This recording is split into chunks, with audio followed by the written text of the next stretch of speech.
participantes. Economia criativa, a diversidade é um ativo importante. Eu queria convidar aqui, antes de chamar o mediador, que vai ser o Paulo Henrique, convidar aqui a Cídia Vieira, advogada especialista em direito previdenciário, né, coautora do livro Direito das Minorias. Seja bem-vinda, Cídia. Pode ficar à vontade. Quero convidar também Georgia Nunes, né? Empreendedora social, especialista em design estratégico, né? Criou a Amora Brinquedos, afirmativos, em 2016. Um negócio social com o propósito de oferecer ferramentas lúdico e pedagógico para a educação antirracista. Seja bem-vinda, Georgia. Tudo bem? Vamos convidar também a Jaqueline Bastos, engenheira química, candomblessista e criadora da ABB Cosméticos Naturais. Né, negócio social que desenvolve produtos inspirados na cultura e religião de matriz africana. Seja bem-vinda, Jaqueline.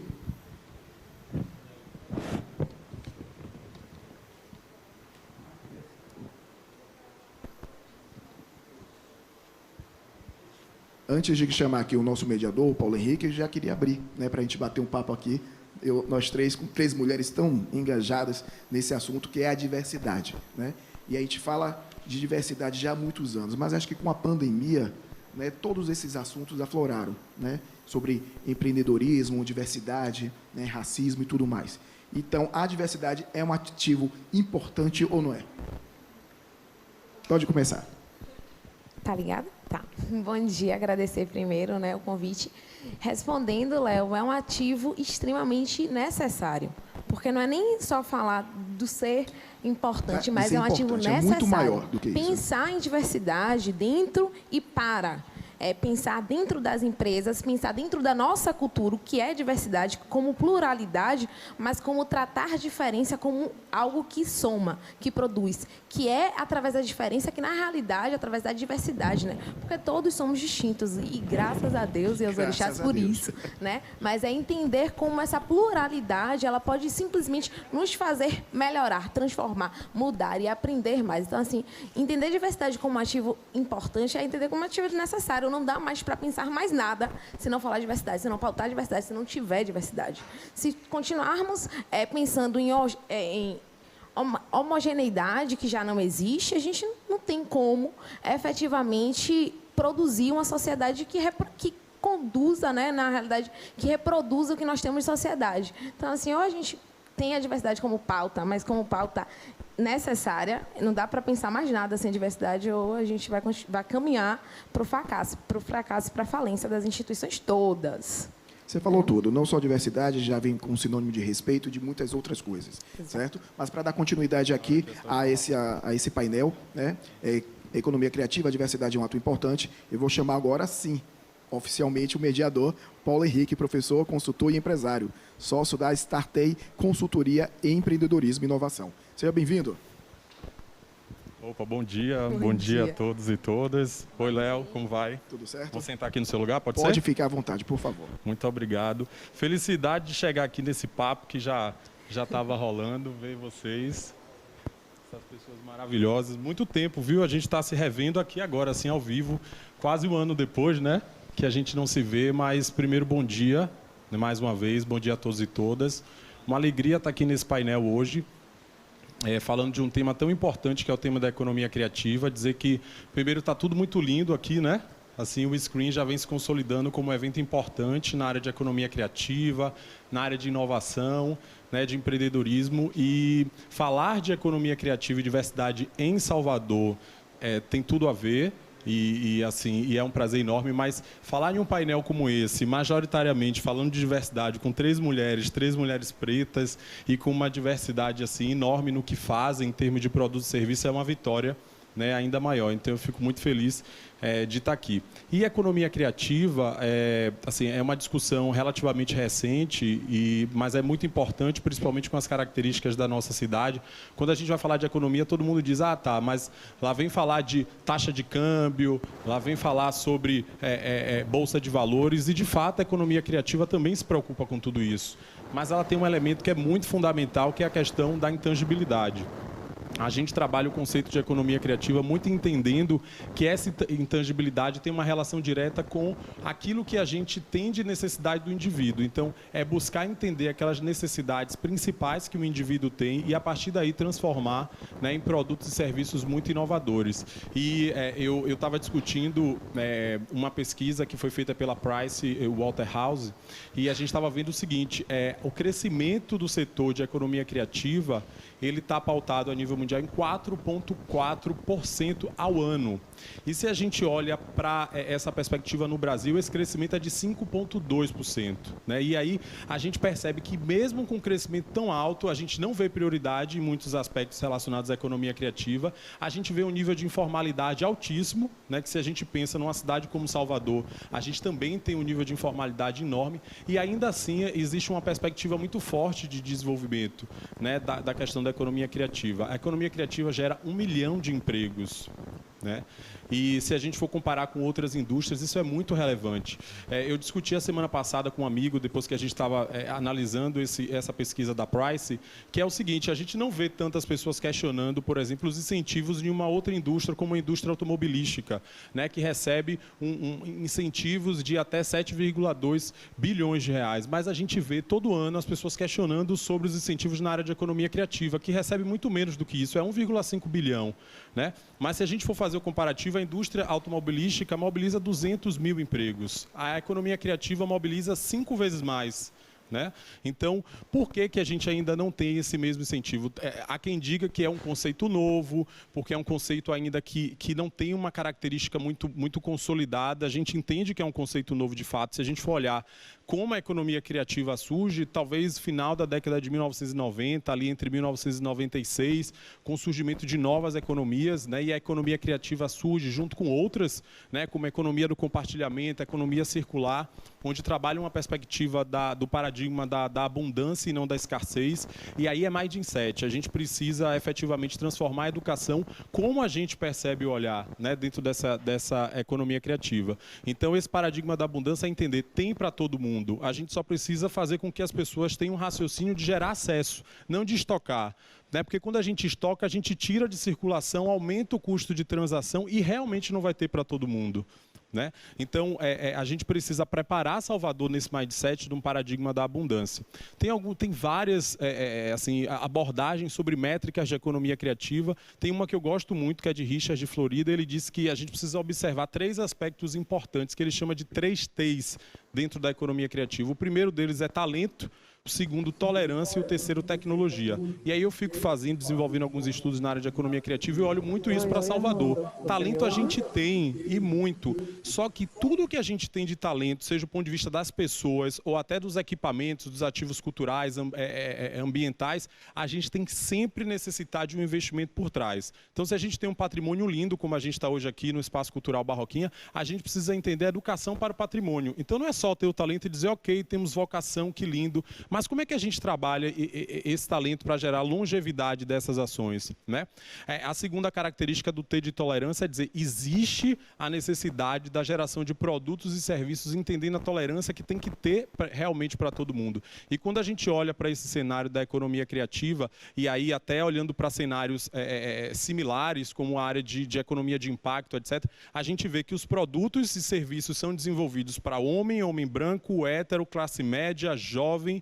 Né? Então, como é que a gente valoriza a economia criativa se a gente não tem, né, esse elemento da diversidade, que é um pouco do que, né, vocês vão falar aqui com a gente hoje. Como é que a gente coloca a tolerância em produtos já existentes? Né? Porque a boneca já existe há muito tempo, mas como é que você coloca o T de tolerância na boneca? Né? Recrutamento e seleção, idem, já existe há muito tempo, mas como é que você reinventa com o T da tolerância e na perspectiva do talento? A mesma coisa a área de cosméticos, né, que já existia há muito tempo, mas como é que você transforma isso em tolerância?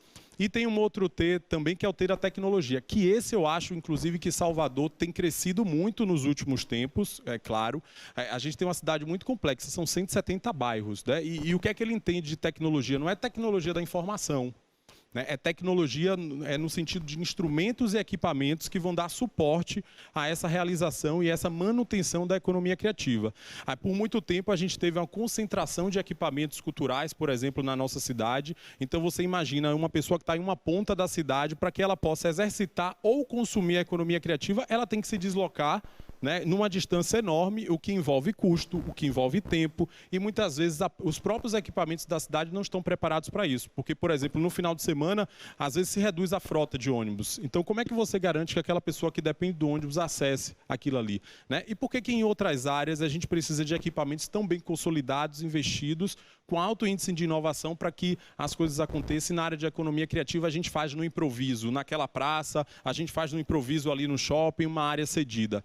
Então, a gente precisa trazer essa seriedade para o processo de discussão da área de economia criativa. E aí eu queria trazer, né, as meninas aqui para o papo, essas mulheres super potentes aí, que eu já agradeço, né, por estar vivendo esse momento aqui com vocês, super importante de falar sobre economia criativa, né, e trazer a diversidade como elemento. Cada uma delas aqui tem, de fato, a diversidade como um ponto principal, né? Gel, a gente já se conhece há bastante tempo, e aí ela disse que ela não vende boneca, ela vende representatividade, né? É aí que está a intangibilidade da história. Não é uma boneca, é a intangibilidade. A mesma coisa de Cídia, de fazer a gestão, né, dos talentos a partir da reinvenção dos recursos humanos nas empresas, e Jaque, que traz essa perspectiva do cosmético com as religiões de matriz africana. Então, eu queria, Gel, começar contigo, trazer você para esse papo. Queria que você contasse um pouquinho sobre essa jornada, né, criativa do seu negócio, e, de fato, você não vende boneca, não é isso? Você vende representatividade. Exatamente. Bom dia. Exatamente, é mais que brinquedos, né? Como a gente fala, é representatividade, porque uma boneca negra, para uma criança negra, ela é muito mais do que uma boneca. Ela é uma ferramenta de construção identitária, ela é uma ferramenta de autoestima, ela possibilita que a criança se veja na boneca, né? Que ela olhe para aquela boneca e que durante muitos anos, né, ela não teve, as pessoas da nossa geração, das gerações mais antigas, não tiveram acesso a uma boneca que se assemelhasse a elas. E isso é crescer sem representação, é você não se ver, né? Porque a gente está acostumado a dizer que somos minoria, mas não somos, né? Somos 56% da população negra. E aí a gente entra também no colorismo, né? Negros de diversas tonalidades, né? Que aí é pano para outras mangas. Mas somos 56% da população, então não somos minoria representada. E é por isso que a gente está aqui para representar, né, a população negra nos lugares onde ela deve estar. Somos maioria. Mas falar da história da Amora, e aí eu vou pedir licença para contar uma historinha rapidinha, é falar da minha história, né? Minha história enquanto Georgia Nunes. E aí eu lembro de uma das especializações que eu fiz, na primeira aula, a professora era uma psicóloga e ela fez um exercício que era para falar sobre planejamento de vida e carreira. E aí, nesse exercício, nas diretrizes lá, ela pedia que a gente olhasse para o nosso passado. E aí foi um exercício de autoconhecimento. E aí eu percebi, nesse exercício, que eu tinha, durante 10 anos, morando em Salvador, porque eu sou do interior, eu tinha passado por 11 agências, porque eu sou designer, tenho formação em design, né? Eu tinha passado por 11 agências de design, de publicidade. E aí eu parei para pensar assim, poxa, e em todas eu tinha pedido demissão. Eu não ficava mais de um ano, não ficava, no máximo 2 anos. Algumas ficavam menos de um ano. E aí eu parei para pensar, meu Deus, o que é que está errado comigo? Por que eu estou passando por todas essas empresas? Em todas eu peço demissão, nenhuma eu gosto, nenhuma enche meus olhos. E assim, uma delas era eu trabalhava como designer no órgão público, então tem aquela coisa, né? Você é louca, você está pedindo demissão de órgão público, que tem toda aquela, né? Aquele arquétipo de que para a idade que eu tinha na época era um salário super bom. E aí, enfim, pedi demissão de mais uma empresa. E aí foi que eu parei para pensar e perceber que para mim não fazia sentido trabalhar apenas para monetizar, trabalhar apenas para ganhar dinheiro, não fazia sentido nenhum. Então, nesse meio termo, a Amora foi nascendo também, e aí eu percebi que eu preciso trabalhar com algo que me encha os olhos, algo que o lucro também seja social, não seja só, né, um lucro financeiro.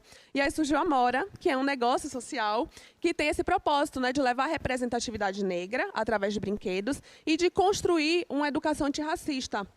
Porque, como bem fala a Jamila Ribeiro, o racismo não é um problema dos negros, o racismo é um problema dos brancos. E ele precisa ser também resolvido pelas pessoas brancas, né? Então, aí o lançamento está na tela, né, do nosso novo produto, que é o Giz Amora Tons de Pele.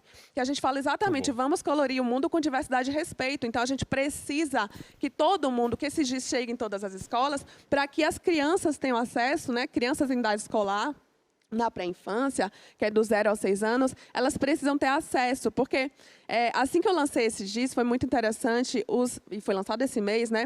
E as pessoas compram e compartilham nos stories, e muita gente emocionada, muitas mulheres falando, gente, na minha infância, eu não tive um lápis cor de pele da minha pele, né? Muitas mulheres negras. E assim, para quem não viveu essa realidade, para quem não é negro, parece uma coisa pequena. Mas a gente precisa lembrar que o racismo está pautado nos não lugares, né? Ele está pautado no subjetivo, no inconsciente, muitas vezes, nos atos que a gente comete sem nem se dar conta. Então, esse produto, ele vem para mostrar que a cor da pele não existe uma universalidade para definir, né? Não existe você dizer o lápis cor da pele é rosa, aquele rosinha que a gente aprendeu na nossa infância, né? Porque eu tenho certeza que todos nós aqui aprendemos, todas e todos, aprendemos na nossa infância que o lápis cor de pele era rosa. Então, a gente lançou esse produto aí, que são 12 tonalidades de peles diferentes, para que a gente possa construir, de fato, uma educação antirracista pautada aí já na infância, né? Dialogar, levar esse diálogo para as crianças em idade escolar, para que as professoras... E aí, por isso, também, aqui fazer o jabá, esse produto tem 30% de desconto para professores, né? Para escolas, professores e professoras, porque é um produto pensado para a educação. O propósito hoje da Amora é construir, fornecer ferramentas lúdicas e pedagógicas para uma educação antirracista, construir essa educação antirracista.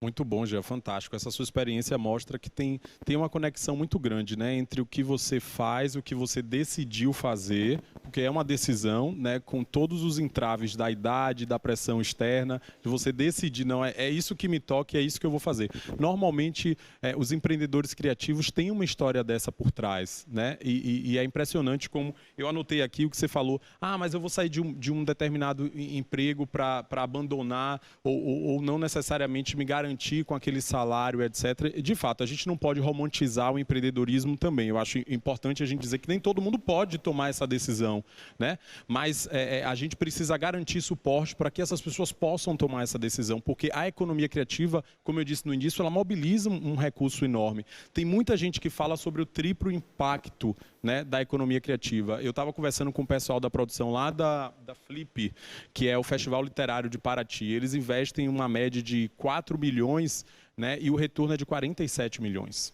Então, é 1 para 13 dentro da área de economia criativa, né? E além do triplo impacto dessa arrecadação, você tem, por exemplo, um evento como esse, assim como o Screen, investe no capital intelectual das pessoas, não só de quem está participando como ouvinte, mas de quem está como palestrante, de quem está vivenciando, de quem está na produção do processo, né? Então, você tem, além disso, a arrecadação governamental também, que é muito importante, né, também para a geração de desenvolvimento para a nossa cidade. Então, a gente tem esses elementos muito fortes aí durante o processo inteiro. Daqui a pouco eu volto, Gel, para a gente falar mais um pouquinho sobre a Amora. Eu queria agora chamar Cídia Vieira para o papo, para falar um pouquinho, Cídia. Você tem uma frase que você fala muito e que me impacta, que ela diz o seguinte, eu sou Cídia Vieira e nunca tive minha carteira de trabalho assinada, né? Então, eu queria que você começasse a conversa falando sobre essa experiência. Paulo, de fato, eu sempre falo isso porque a One Mais, ela surge dessa inquietação, né? Eu sou Cídia Vieira, sou advogada, pós-graduada, atualmente mestranda pela UFBA e nunca tive minha carteira de trabalho assinada. E essa inquietação é de perceber que o mercado de trabalho formal, ele não está preocupado em saber de fato quem ele está contratando, muito pelo contrário. A ideia de que os talentos, as pessoas são todas pessoas, faz com que determinadas parcelas da população elas sejam excluídas. Então, não dá para pensar em empregabilidade sem pensar para quem que a gente está falando. Então, a One Mais, ela surge como uma startup, né? Uma plataforma digital de intermediação de mão de obra, mas, assim, como você falou no início, é só uma plataforma de intermediação de mão de obra que está todo mundo fazendo? Não, é o contrário disso. Nós nascemos para determinados públicos. Então, assim, para quem que a One Mais quer voltar a olhar? Para a maior parte da população que está desempregada, a maior parte da população que é atingida pelo racismo, pelo sexismo, pelo capacitismo, e que simplesmente não teve, assim como eu, mas diversas outras pessoas, não tiveram direito a ter sua carteira de trabalho assinada. E esse é o ponto. Quando a gente pensa na estrutura capitalista, né, a gente pensa na necessidade de produzir lucro, a gente tem que pensar também quem movimenta tudo isso. Porque se a gente está comprando, porque a gente tem que comprar, a gente tem necessidades básicas, a gente tem que estar naquele lugar desempenhando um papel que é fundamental. Então, a One Mais vem como uma plataforma que vai dizer assim, olha, empresas, vocês precisam primeiro capacitar e entender quem vocês contratam. E existem diversos talentos e diversos grupos que estão sendo aí excluídos ao longo de séculos de anos do mercado de trabalho formal, que são as pessoas que são egressas do sistema prisional, que são as pessoas com deficiência, que são as pessoas negras, que são os jovens periféricos. E aí a gente trabalha com grupos que são tidos como minorias, mas que, na verdade, são a maior parte da população, como o Gel falou. E é nesse propósito do que a própria Gel falou, já trazendo aqui, né? No sentido de que a necessidade de construir uma sociedade justa e solidária, eu sempre falo, porque como advogada a gente puxa a lei, né? Então, assim, o artigo 3º vai dizer assim, é objetivo construir uma sociedade justa e solidária, mas se a gente só constrói uma sociedade justa e solidária, todo mundo. Ou a gente vai dar a mão e vai entender quem é que está sendo quase sempre excluído desse mercado de trabalho, quem é que está quase sempre sendo posto nessa situação de vulnerabilidade. Então, pensar na situação dos egressos do sistema prisional é pensar que essas pessoas são excluídas socialmente todos os dias. E elas são excluídas antes de entrar no processo, porque se você vai olhar a massa carcerária, você está falando de uma maioria de pessoas negras que passam pelo processo de criminalização, entram no sistema prisional e depois que saem, elas continuam sendo um legado, uma escória da sociedade que não é tratada como um material, um capital humano produtivo. Então, quando a gente tenta trazer a UAMAIS com a perspectiva de pensar que é diversidade, é só incluir, é só dizer assim, vou colocar as pessoas, vou abrir vagas para pessoas com deficiência. Não, a gente traz a diversidade como um capital que precisa agregar. E nosso slogan é mais que contratar, incluir. Incluir de que forma? É fazer com que esse que a gente chama de talento, né? Com que esse talento ele se sinta pertencente. Porque os estudos eles já têm provado que diversidade aumenta a produtividade, que diversidade aumenta a lucratividade das empresas. Mas essa é uma diversidade que tem que ser efetiva. Então, não é só colocar a pessoa e dizer assim, coloquei, olha, nós estamos em um momento bem delicado, que tivemos vários casos recentes em que grandes empresas, se posicionaram de modo racista. Porque o ponto é esse. Né? Por não contratarem pessoas negras, por terem falas extremamente racistas e polêmicas, no sentido de que não estão preocupados em quem está contratando. Dizer que falta qualificação é um equívoco. E outra, se falta qualificação, é um dever de todos buscar que isso aconteça. Então, a empresa ela precisa estar comprometida, já que ela tem responsabilidade social, já que ela lucra, porque o ponto é esse, já que o lucro existe, ela precisa estar comprometida com a maneira como ela vai gerenciar isso e com a maneira como ela gerencia os seus talentos. Falar de adoecimento laboral é simplesmente falar de um fato. Quantas pessoas que têm uma carga de trabalho absurda e simplesmente estão adoecendo? Qual é o nosso nível de estresse, de depressão? Brasil, o país com quase... Eu não vou dar o dado exato, porque daqui a pouco eu falo errado, mas assim, da última vez que eu vi, estava no 2º lugar em nível de ansiedade. Então, do que é que a gente está falando se a gente não cuida da saúde mental dessas pessoas que estão lá? Né? Porque a produtividade ela não pode estar numa ideia de desumanizar. E o que eu percebo que muito fruto do racismo, e aí é nessa perspectiva que a UAMAIS vem com produtos que não é só contratar, é tratar dessas pessoas, é gerenciar e mudar culturas que estão muito mais preocupadas em desumanizar, tanto pelo racismo, tanto pelo capacitismo, tanto pelo próprio sexismo, mas transformar o mindset dessa empresa para que ela entenda que assim somos todos diferentes, sim. E enquanto mulher eu tenho a minha demanda, enquanto mulher negra eu tenho uma outra demanda, e a minha especificidade precisa ser pautada como algo que é para agregar, tão somente para agregar. Então, quando eu falo Cília Vieira, advogada, puxa um currículo que eu nem gosto, mas assim, puxa um currículo para dizer assim, eu nunca tive minha carteira de trabalho porque esse lugar de empregabilidade sempre me foi negado. E muito fruto dessa estrutura que está posta. É racista, é sexista, é capacitista, é dentro de uma ideia de que eu tenho que ocupar esse não lugar. Então, quando eu hoje, enquanto advogada, chego que recentemente eu fui fazer uma viagem, rapaz, só com rapidinho, faz assim, você me representa. Enquanto ele via a minha OAB e tal. E aquilo tem um peso no sentido de que qual o lugar que eu ocupo nesse cenário? Porque é transgredir muitas normas que estão impostas. Nós, mulheres negras, somos as que mais morrem vítimas de feminicídio, são as que têm a maior taxa de desocupação, enquanto o homem branco tem a menor taxa de desocupação no país. Então, assim, somos as desempregadas, quando não as subalternas, somos as que somos violentadas. Então, que lugar é esse que eu consigo transgredir? Por quê? Eu não sou muito melhor que muita gente, não. O ponto não é esse. O ponto é que eu tive a oportunidade. E se a gente começa a olhar para as pessoas como um capital humano possível, muda tudo, sabe? Muda tudo. Então, eu falo muito, você sabe. É desse lugar que a UAMais vem para tentar mudar, né? A gente sempre fala, é mais que transformar a empresa, é transformar vidas, é mudar vidas. Porque quando a gente fecha uma vaga de emprego, a gente está falando de uma vida, de uma realidade que se transforma. E uma família e todo um resto, né? Eu sei que você fala bastante, mas eu acho muito importante tudo isso que você está trazendo. Primeiro, pela inspiração, né? Que eu acho que tem muita gente que está discutindo, que está se vendo nesse lugar hoje, com a gente vê o nível de desemprego no nosso país, que é assustador, né? Mas, por outro lado, também a gente consegue perceber o que é que você conseguiu fazer com essa informação, né? Que isso é a virada de chave. E tem a ver com essa questão do paradigma da escassez e da abundância, porque em algum momento você se viu no paradigma da escassez, por não ter sua carteira assinada. Mas hoje esse paradigma da escassez te levou ao paradigma da abundância e disse, ok, eu nunca tive minha carteira assinada, mas eu vou criar um negócio, né, com criatividade para pegar esse problema social e colocar várias pessoas para terem sua carteira assinada de modo qualificado, né? E isso, e esse papo aqui hoje sobre economia criativa e diversidade é muito importante. Essa semana eu estava conversando com uma empreendedora chamada Thaís, Cídia também conhece, ela está fazendo uma campanha de crowdfunding agora bem legal, Make Lab em Casa, e a gente estava refletindo sobre um fato de que o dispenser, né, de sabão dos banheiros públicos não reconhecem a pele preta, né? Ela estava me mostrando esse fato, né, que aconteceu.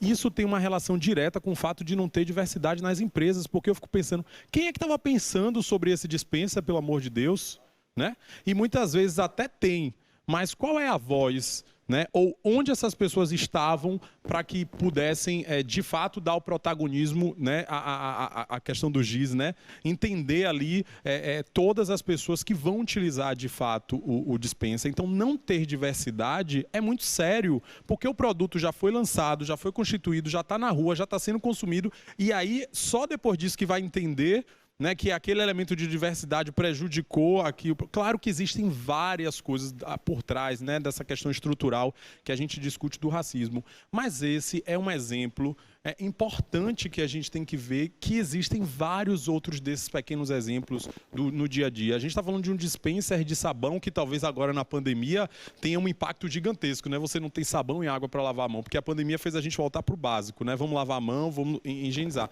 Mas existem várias outras situações e vai virando de fato uma bola de neve, né? E isso que você trouxe, Cídia, também me fez lembrar de um movimento que eu faço parte, né, junto com um time aí, que é o movimento do Sistema B, que ele fala assim, a gente precisa olhar valor para não só para o shareholder, mas para o stakeholder, ou seja, todas as partes interessadas no processo. Então, eu não estou ali para criar um produto para agradar especificamente um acionista, né, porque botou o capital. Eu estou ali porque aquela empresa ela precisa existir, porque já que ela explora, extrai, ela precisa, de fato, dar um retorno, uma devolutiva. E ainda, Cid, um outro insight que você me trouxe foi justamente, eu até anotei aqui, que tem a ver com o que eu falei no início sobre a questão da tecnologia. Se a gente está pensando que essas pessoas que não têm carteira assinada, muitas vezes elas vão empreender por necessidade. Só que ainda assim não facilita. Porque, por exemplo, se a gente for pensar na mulher preta que quer empreender em Salvador, a gente não tem, por exemplo, uma quantidade de creches públicas suficiente. Então, onde é que essa mulher vai deixar o filho para empreender, mesmo que seja por necessidade? Né? Então, são muitos impactos dentro desse processo que precisam ser vistos e a diversidade entra na sua importância por conta disso. E aí a gente vai sair um pouquinho do universo das bonecas, né? Vai sair um pouquinho do universo da área de recursos humanos e vai para a área de cosmético, né? Só que é uma área de cosmético que tem um monte de coisa especial por trás, porque Jaqueline realmente teve um grande insight assim, quando ela traz esse vínculo entre produtos cosméticos para a pele preta e o quanto isso tem uma relação direta com a formação da história do nosso país, que são as religiões de matriz africana. Então, já que eu queria também que você contasse essa jornada aí da Bebé Cosméticos e um pouco da sua jornada criativa como empreendedora. Bom dia, obrigada, Paulo, por esse convite de estar aqui. Assim, o mercado cosmético ele chega para trazer bem-estar e autoestima.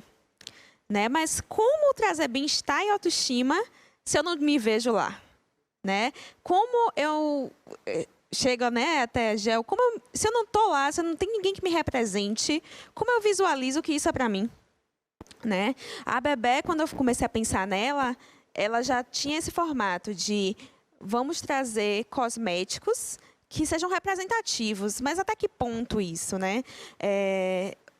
Foi no momento, né, que eu me iniciei no candomblé e que eu entendi de que forma as religiões de matriz africana estavam ali para fazer entender quem eu sou e me cuidar dessa ansiedade que Cídia falou, né, dentro do mercado tradicional de trabalho.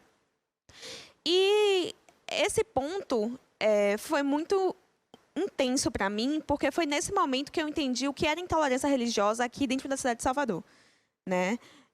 A gente teve uma pesquisa, né, do censo de 2010, né, e que eu fiquei muito pensando sobre isso, que nessa pesquisa existia uma campanha, né, com o nome Quem é de Axé diz que é. E mesmo assim, o maior estado de pessoas de matriz africana foi o Rio Grande do Sul. Então, a gente entende com essa reflexão de que as pessoas não se assumem de religião de matriz africana, mas por quê? Né? Porque a partir do momento que ela se assume, ela entende que ela vai ser recriminada por isso, né? Então, por que não mostrar dentro de um mercado ligado à estética, à beleza, a coisas positivas, o que o candomblé tem para nos ensinar, né? Enquanto autocuidado, enquanto respeito, enquanto conhecimento ancestral mesmo, né? Hoje, por exemplo, falando tecnicamente, as eficiências dos cosméticos estão baseadas no que os extratos, plantas, têm a oferecer, né, de ativo para a nossa pele, para o nosso cabelo. E a religião faz isso há muito tempo, né? Tanto as religiões de matriz africana, tanto a cultura indígena. Então, usar as folhas e o cuidado com o corpo, eles já conhecem. Mas como trazer isso, né, para o mercado cosmético? Então, isso é o maior diferencial nosso. E como a gente entendeu, né, se entendeu dentro desse espaço da economia criativa? Como você vai explicar para o mundo que você é uma empresa de cosmético, que pode entregar para todos, pode vender para todos, escolheu estar e vender para um público específico, né? Mas por quê? Trazer isso para um público específico não significa que a gente vai deixar de lucrar, não é isso. Mas a gente, não só, né, o lucro, o impacto social é o mais importante, né? O fortalecimento das comunidades de matriz africana é o nosso objetivo. O lucro vem a partir disso, porque a gente não está falando da minoria, né? A gente está falando de grandes quantidades de pessoas que consomem isso, né? E a partir do momento que as pessoas entendem qual o benefício disso, a gente se desenvolve e se fortalece como empresa, né? E as comunidades, eu entendo assim que para a gente enfrentar hoje a intolerância religiosa, a gente tem que fortalecer econômico e culturalmente essas comunidades de matriz africana. Então, a gente, além de trazer um produto, né, que tem a cara da comunidade, a gente pensou em modelos de negócio para fortalecer isso. Então, o nosso próximo passo é desenvolver uma rede de distribuidores, né, de revenda, de consultores, dentro dessas comunidades. Então, é gerar renda e trazer isso de forma cultural, informar o candomblé na forma positiva que o mundo se nega a ver. Parabéns, Jaque, por essa decisão, porque eu acho que isso é trabalho em rede, né? Quando você entende, vamos fazer revendedora, mas onde? Quem vai fazer essa revenda, né? Quem consegue não só ser um vendedor, mas efetivamente demonstrar esse produto dentro de uma realidade efetiva. E você foi falando, eu me lembrei da minha experiência pessoal. Eu fiz uma dissertação de mestrado sobre o desenvolvimento de turismo de base comunitária com base nas questões de religiões de matriz africana. Né? E eu fiz sem conhecer na profundidade as religiões de matriz africana. E eu fiquei impressionado. Eu fiquei impressionado porque a gente tem tanto quanto, né, igrejas que a gente tem que são lindas, maravilhosas, com apelo, né, assim, arquitetônico, fantástico, mas a quantidade de terreiros de candomblé, por exemplo, que a gente tem em Salvador é enorme. O calendário festivo que a gente poderia ter a partir desses equipamentos seria incrível para a geração de desenvolvimento e renda e de autoestima para as pessoas, porque eu também acho que a transformação vem do ponto de autoestima. A gente fala muito de empoderamento financeiro, que é importantíssimo, mas o empoderamento financeiro ele é o final. Porque se você tem autoestima, você tem coragem para enfrentar. Se você tem coragem para enfrentar, as oportunidades chegam. Quando chegam, o empoderamento financeiro tem. Então não adianta a gente ficar falando de empoderamento financeiro o tempo inteiro se a gente não vai nessa ponta, que é essa pele preta reconhecida como produto para utilizar, uma linha de revenda que você coloca como protagonista, uma boneca que você consiga se reconhecer. E aí eu me lembrei dessa experiência na dissertação de mestrado com a religião de matriz africana, porque em um dos terreiros que eu fui, e eu fiz um case específico do bairro do Cabula, ela falou assim: Paulo, eu quero te mostrar uma renda que é raríssima. Eu não lembro o nome da renda, porque era um termo bem diferente, mas ela era uma renda super especial da África e tal. Ela disse, uma peça como essa vale X reais. Só que assim, eu tenho vergonha de fazer, por exemplo, uma atividade para ensinar as pessoas a fazerem essa renda. E se eu morrer, ninguém vai mais saber fazer essa renda.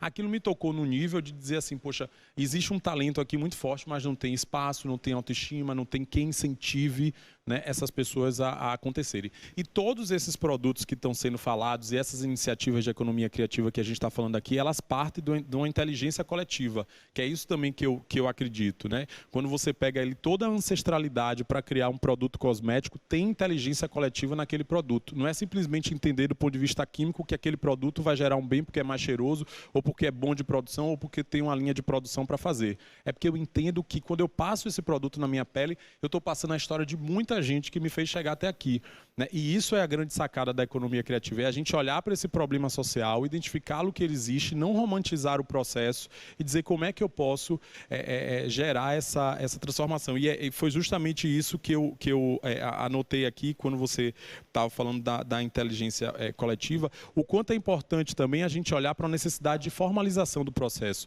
Porque as pessoas que trabalham na área de economia criativa o tempo inteiro tapinha nas costas, né? Parabéns, incrível. Salvador, por exemplo, tem inúmeros títulos de economia criativa. É a cidade da música, é a cidade disso, é a cidade daquilo. Mas a gente precisa ter um olhar mais detalhado de quem de fato faz todos esses títulos e todos esse valor agregado, né, do ponto de vista da economia criativa, como é que essas pessoas estão. Eu digo assim, se não for para incentivar, gerar transformação a partir dessa economia criativa, é melhor você pegar o recurso ou sua ideia e entregar numa organização social, né, numa instituição social, que vai fazer uma grande diferença, do que você ir para um mínimo de investimento e o máximo de exploração. Porque isso é de fato muito perigoso. E vocês tiveram essa potência, por isso que eu digo que vocês são potentes, porque vocês venceram essa primeira barreira. Eu sei que cada uma de vocês deve ter passado por muita dificuldade, do tipo, então, não vou vender essa boneca, não vai rolar. Ou então, não, então, essa plataforma ninguém vai me contratar.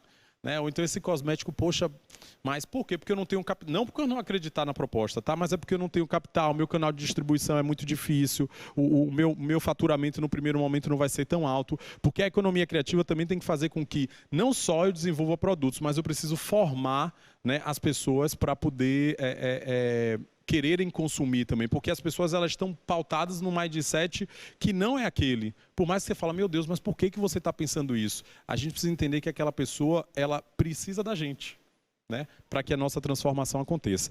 Eu já estou aqui no tempo das perguntas, eu vou ver aqui no meu link com o pessoal se tem alguma pergunta. Estão dizendo aqui, Paulo, por enquanto não temos perguntas ainda, mas temos muitos elogios ao painel. Eu vou ler alguns deles, tá? Que muita da responsabilidade aí de vocês. Dizendo que diversidade é a nossa maior riqueza, né? Isso é lindo, representatividade é tudo. Priscila falou, parabéns, excelente trabalho. Que palestra maravilhosa. Val, bem-vindo, mandou uma mensagem. Gente, que papo maravilhoso, uma visão muito realista de Salvador e das pessoas pretas, sem nenhum tipo de romantização. Isso aqui é uma verdadeira aula, parabéns. Então, assim, a história de vocês, de fato, né, como a gente já imaginou, e por isso que vocês estão aqui, uma verdadeira aula. Mas, ainda falando da não romantização, eu queria que a gente fizesse uma última rodada, assim, de quais foram as dificuldades que vocês tiveram de implementar um negócio de economia criativa com essas características em Salvador. né? Porque do ponto de vista do gabinete, de você planejando, conduzindo ali, a gente sabe que o nosso amor e a nossa paixão, ela é ferramenta suficiente para nos levar. Só que muita paixão e pouco negócio, às vezes faz com que o nosso negócio dure 1, 2 anos. Como é que vocês equilibraram isso? Quais foram as principais dificuldades? Vou começar com você, Gel. Bom, uma das grandes dificuldades você acabou de falar, que é gerar valor, né? E no nosso caso, não só gerar valor para quem compra, mas gerar valor para as pessoas que são beneficiadas também, porque a cada amora que é vendida, um outro brinquedo afirmativo é doado para escolas públicas. Então, antes, a gente não doava para as escolas, a gente doava direto para as crianças. E muitas vezes, a criança negra, ela não se via na boneca negra, ou ela via a boneca negra e achava a boneca feia, e se achava feia também. Porque a gente percebeu que é preciso fazer esse trabalho de educação, é preciso que a professora, que os pais, os responsáveis, façam esse trabalho dentro de casa. Então, a gente entendeu que a gente precisa gerar esse valor, então a gente faz um evento antes de fazer a doação e deixa essas bonecas para as escolas, né? Para que essas bonecas sejam realmente ferramentas pedagógicas, antirracistas. Então, é isso, um grande problema que ainda até hoje, né, que a gente vem enfrentando, é essa geração de valor, mostrar para as pessoas que não é uma boneca simples, uma boneca, é uma ferramenta de educação antirracista, de construção de autoestima, né? Muito bom, Cídia.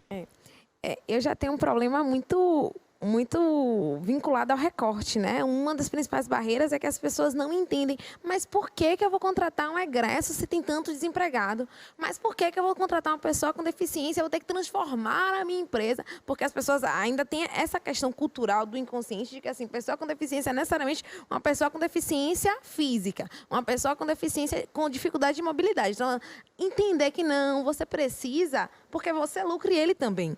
É um processo de realmente educar as pessoas a entenderem que a diversidade ela agrega muito e que cada um é único, assim como ele que me atende enquanto gerente de recursos humanos, ele sabe do que eu estou falando, mas que ele precisa trazer isso enquanto ativo. E isso é mudar a cultura. Mudar a cultura, as pessoas nem sempre estão dispostas. Então, é você falar de um lugar que as pessoas... A gente tem que falar que o Brasil finge que não é racista, né? Então, assim, por que eu tenho que abrir vaga só para pessoa negra? Porque nós estamos numa cidade como Salvador. Mas, Cídia, é porque é o seguinte, eu tenho que... Não dá para ser de graça, não tem esse outro obstáculo, porque parece que a gente está fazendo um favor, uma caridade. Quando, na verdade, não. A gente está fazendo um serviço que é um serviço social, de impacto social para todos, porque não é só para o talento, é para a empresa. Então, a principal dificuldade é fazer com que as pessoas entendam, é gerar valor, entender o valor disso. Por que eu preciso contratar uma pessoa com deficiência? Por que eu preciso mudar a minha cultura organizacional? Para que esse dia eu quero um raio-x? Para que eu quero saber como é que os meus colaboradores estão sentindo? Contanto que eles produzem, está tudo certo. E não é. Né? A que nível essa produtividade, essa lucratividade está sacrificando a saúde mental dos seus colaboradores? A que nível você está aí pagando, né? Expondo que você tem uma diversidade, quando, na verdade, os seus colaboradores estão sofrendo racismo dentro da sua instituição? Então, até que ponto é que isso é importante para você? Você é realmente uma pessoa preocupada com diversidade ou você está fingindo que é? Porque aí são dois papéis diferentes. Então, assim, questionar. Eu vou nesse lugar de questionar e tal. E aí acaba que é uma barreira. Nem sempre a gente traz... Nem todo mundo tem a consciência que é necessária, né? Então, tem um lugar de educar e de mostrar a necessidade. O problema social, mas a necessidade para a empresa enquanto um valor financeiro também. Tem muita empresa mudando o discurso, mas a prática ainda não. Eu chamo essas empresas de empresa melancia, que é verde por fora, né? Que você olha, nossa, sustentável, lindo. Mas quando você corta, igual a melancia, vermelha por dentro. Esse vermelho é sangue de colaborador, é saúde mental das pessoas, dos próprios clientes usados como discurso, né? Então, acaba crescendo muito esse tipo de empresa. Jaque? Então, foram 2 pontos, né? O primeiro educar o cliente, fazer ele entender que aquele produto é para ele, por que é para ele e por que existe. E o segundo ponto é incentivo financeiro mesmo, né? Como o mercado cosmético é gigantesco, né? Como se colocar dentro desse mercado sem investimento, né? Então, foram 2 pontos que a gente vem aí lutando e entendendo como se posicionar para conquistar isso. Muito bom. A gente está chegando no final do nosso painel, infelizmente. A gente ficaria aqui a manhã inteira, né? porque vocês realmente têm muito a ensinar e são cases muito relevantes para a nossa cidade. Eu queria que vocês fizessem uma rodada final, se despedindo, né, das pessoas que estão nos escutando e também falando um pouquinho onde é que a gente pode ter acesso a esses produtos, né, e a esses serviços da área de economia criativa. Rede social, se vocês tiverem também alguma ação específica para o Screen, quiserem falar, enfim, a palavra está com vocês. Bom, a Amora, o nosso modelo de negócio é em lojas colaborativas, né, da economia criativa. Então, está em algumas lojas colaborativas de Salvador. E no nosso site, que é o amorabonecas.com.br. E tem um site exclusivamente do GIS, que é o amoragis.com.br. As redes sociais também são Amora Bonecas e Amora Giz. E a gente fez um cupom de desconto para quem está assistindo o Screen, que é Opa. o Vi no Screen. Ele dá 20% de desconto para qualquer Amora, qualquer boneca ou boneco. A gente tem diversos, tem Amora Sereia, Amora Pompom, Amora Rosa. Na tela. Ele dá 20% de desconto para qualquer boneca apenas hoje. Amanhã não funciona mais. O código é Vi no Screen. Ótimo. Cídia. Bom, a mais, né? Eu tenho que soletrar porque o nome soa de um jeito, mas escreve www.humma.com.br. O site está no ar, então dá para se inscrever, dá para acompanhar. Tem a rede social também do Instagram, que a gente está sempre postando algumas coisas sobre a nossa temática, sobre para quem nós trabalhamos e quem nós queremos incluir de fato. E de promoção, assim, de ação específica que a gente pensou na realidade, foi deixar para as pessoas que estiverem hoje acompanhando e assistindo a possibilidade de se cadastrar na plataforma, porque logo que você entra no site, tem um lugar de se inscrever, e na mensagem informar que assistiu aqui, para poder concorrer a um sorteio do nosso produto, que é o Raio-X da Diversidade, que é um diagnóstico da empresa com relação à qualidade e quantidade de pessoas e grupos diversos. Perfeito. Jaque, 10 segundinhos para você. Certo. Vocês podem encontrar os produtos na Bebé, no Espaço Fabemim, né, que fica aqui na Carlos Gomes, na Galeria Tuiuti. E também pode entrar em contato no nosso Instagram, a Bebé Cosméticos. E lá você pode falar o código Conexão a Bebé. E hoje vão ter 10% de desconto para quem está assistindo a gente aqui no Screen. Maravilha, foi ótimo, gente. Muito obrigado a todo mundo que nos assistiu. Obrigado, meninas, e até breve. Vamos aí incentivar a economia criativa.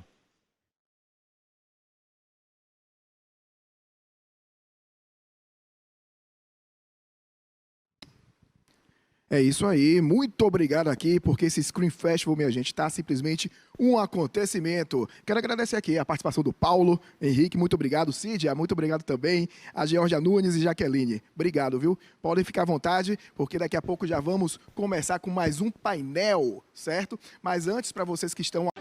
Ver a vida melhorar, ver o nosso orgulho de volta, ver a gente voltar a sorrir. A gente ama! E a Prefeitura deixou o centro de cara nova. Entregou novas encostas, mais 15 postos de saúde, temos a maior UPA do Nordeste, novo Jardim Botânico, os arcos da Ladeira da Conceição, tem o Conjunto Baixa Fria 2. Priscila, me diga uma coisa, e o coração como é que tá? Tá uma alegria só. É muito trabalho, é muito amor. Prefeitura de Salvador é a melhor do Brasil porque faz o que ama.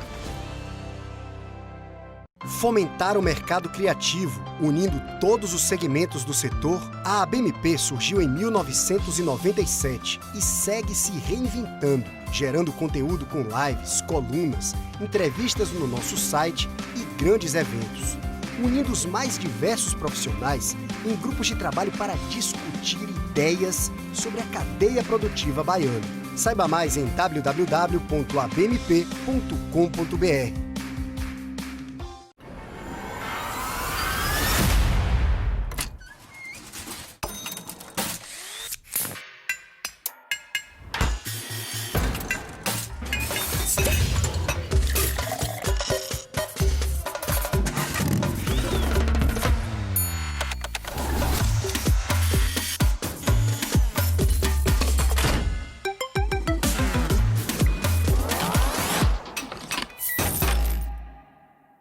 A Simpla tem uma novidade para você, o Simpla Play, uma ferramenta completa para quem produz conteúdo. Crie já o seu curso online no Simpla Play.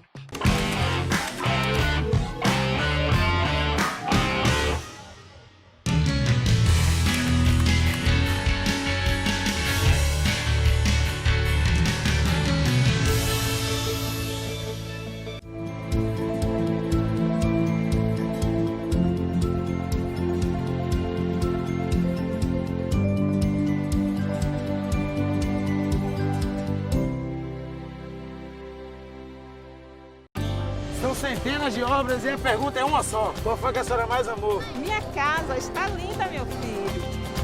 A Arena Pronaca, meu irmão, show de bola, primeiro mundo. Estação Cidadania! A gente ama! Novo Barro Branco, nova orla de Amaralina e Pituba, e o novo centro histórico, Canal do Paraguari. Pega a visão como ficou o Mercado São Miguel, meu irmão. Bateu certo. É muito trabalho, é muito amor. Prefeitura de Salvador é a melhor do Brasil que faz o que ama. Fomentar o mercado criativo, unindo todos os segmentos do setor, a ABMP surgiu em 1997 e segue se reinventando, gerando conteúdo com lives, colunas, entrevistas no nosso site e grandes eventos, unindo os mais diversos profissionais em grupos de trabalho para discutir ideias sobre a cadeia produtiva baiana. Saiba mais em www.abmp.com.br.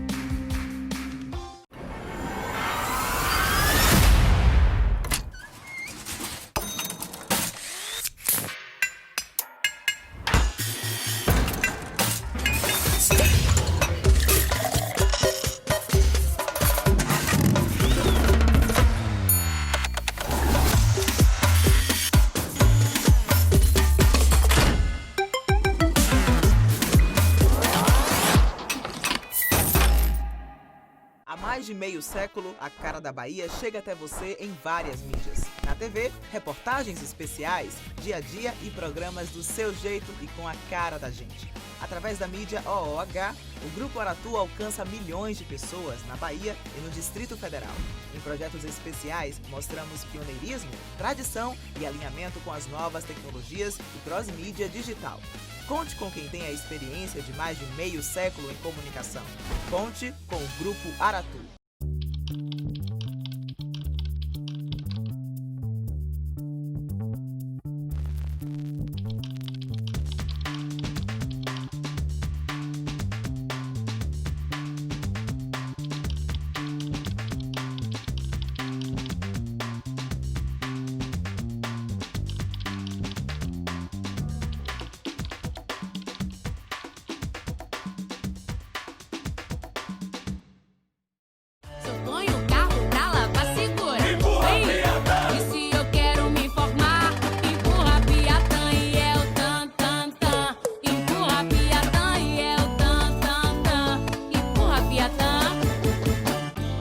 Centenas de obras e a pergunta é uma só. Qual foi que a senhora mais amou? Minha casa está linda, meu filho. A Arena Pronaca, meu irmão, show de bola, primeiro mundo. Estação Cidadania! A gente ama! Novo Barro Branco, nova orla de Amaralina e Pituba, e o novo centro histórico, Canal do Paraguari. Pega a visão como ficou o Mercado São Miguel, meu irmão. Bateu certo. É muito trabalho, é muito amor. Prefeitura de Salvador é a melhor do Brasil que faz o que ama. Fomentar o mercado criativo, unindo todos os segmentos do setor, a ABMP surgiu em 1997 e segue se reinventando, gerando conteúdo com lives, colunas, entrevistas no nosso site e grandes eventos, unindo os mais diversos profissionais em grupos de trabalho para discutir ideias sobre a cadeia produtiva baiana. Saiba mais em www.abmp.com.br.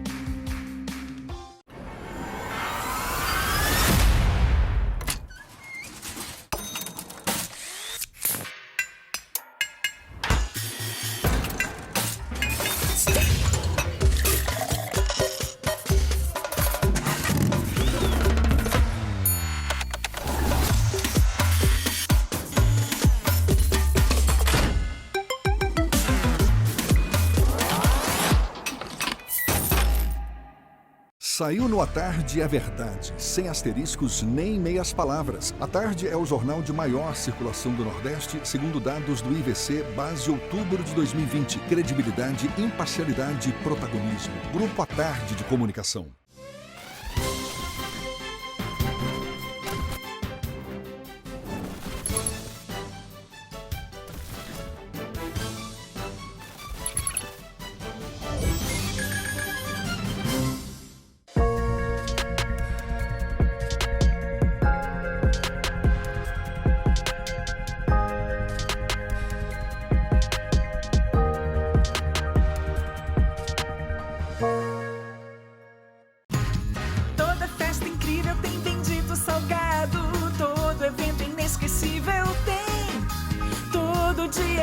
de bendito salgado. Quem pede manda bem, peça você também.